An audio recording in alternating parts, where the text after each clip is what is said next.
Estamos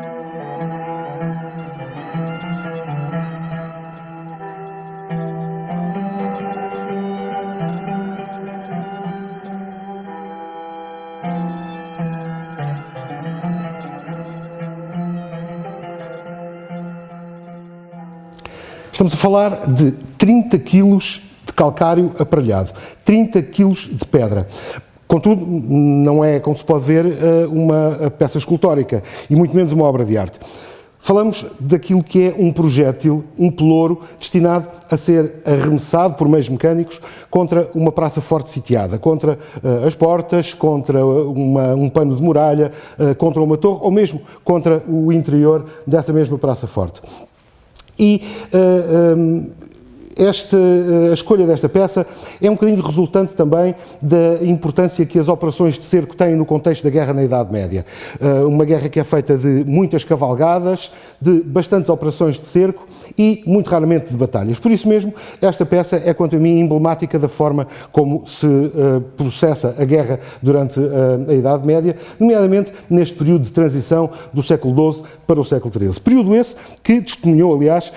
inúmeros cercos, inúmeras operações de cerco. E recordemos, por exemplo, de 1184, o cerco Almoada a Santarém, 1189, o cerco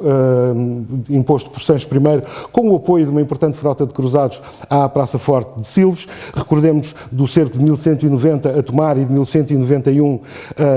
a Silves e o cerco de 1217, levado a cabo por iniciativa do Bispo de Lisboa, Dom Soeiro Viegas, com o apoio também de um importante contingente de cruzados que rumava para os territórios da Síria e da Palestina. No entanto, pela cronologia, não estamos ainda em presença de trabucos de contrapeso, aquelas poderosas máquinas capazes de lançar estes pelouros de grande dimensão e de grande peso. Pela cronologia,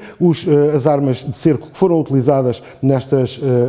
operações são os chamados trabucos de tração, ou seja, acionados pela força humana, com equipas de diversos homens que, simultaneamente, puxavam umas cordas que faziam então acionar a alavanca desse mesmo trabuco e lançar este projétil contra o alvo. Os relatos que dispomos para algumas destas operações, nomeadamente para o cerco de Silves e para o cerco de Alcácer, redigidos por participantes e por testemunhas oculares desses mesmos episódios, revelam-nos a utilização destes trabucos, habitualmente conhecidos, mas erradamente, como catapultas, máquinas de lançamento destes grandes projéteis de pedra. De qualquer forma, os trabucos de tração, sem terem a capacidade destrutiva que tinham os trabucos posteriores, os tais de contrapeso, ainda assim eram extraordinariamente importantes numa operação de cerco, porque eles permitiam derrubar alvos mais ligeiros, derrubar uma porta, ou mesmo apontados para o coroamento das muralhas, destruir os merlões e os parapeitos dessas mesmas estruturas defensivas, provocando também baixas não só pelo impacto direto, mas também pelo efeito de metralha provocado pelos estilhaços partiam dessas mesmas estruturas afetadas pelo impacto destas armas. Ainda que haja notícia de algumas situações em que estas armas pesadas foram levadas desmontadas para as operações de cerco, nos casos referentes a que já aludi, o caso do cerco a Silves ou o caso do cerco a Alcácer, tudo indica que estas máquinas foram construídas de raiz no próprio local, o que exigiu naturalmente um grande conjunto de homens responsáveis pela sua construção, alguém que orientasse, um engenheiro geralmente, que orientasse a construção destas mesmas máquinas, mas também exigia a presença de um grande número de artífices, de um verdadeiro exército de artífices, responsáveis não só por ir retirar a pedra às pedreiras, porque teria que ser uma pedra com qualidade, para que não se esboroasse no impacto com as muralhas, que teriam que ir buscá-las, dizia eu, às pedreiras, e que teriam que as trabalhar, teriam que as afeiçoar para obter este aspecto esférico, de modo a que o projétil fosse lançado numa trajetória retilínea e que atingisse o alvo no local desejado. O alvo que poderia ser, volto a dizer, uma porta, poderia ser o coroamento das muralhas, poderia ser, eventualmente, até o interior destas mesmas praças fortes, provocando danos indiscriminadamente entre edifícios ou mesmo entre a população, no caso do ataque ser, como foi em Alcácer ou como foi em Silves, contra a população. Os trabucos de contrapeso, que se começam a impor a partir de meados do século XIII,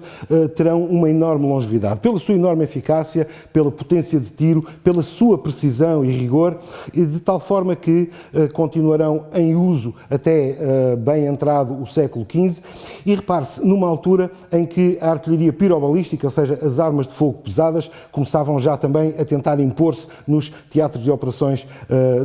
da Idade Média. No entanto, ainda assim, e em Portugal temos alguns exemplos disso, os comandantes militares numa operação de cerco preferiam confiar na fiabilidade dos velhos trabucos de contrapeso do que arriscar em armas que eram pouco fiáveis, pouco precisas, como eram na altura ainda as armas de fogo. No entanto, com o desenvolvimento da artilharia pirobalística, rapidamente estas grandes máquinas se tornarão obsoletas. Tornar-se obsoletas e farão com que, ao fim e ao cabo, a guerra saia da Idade Média e entre também na modernidade.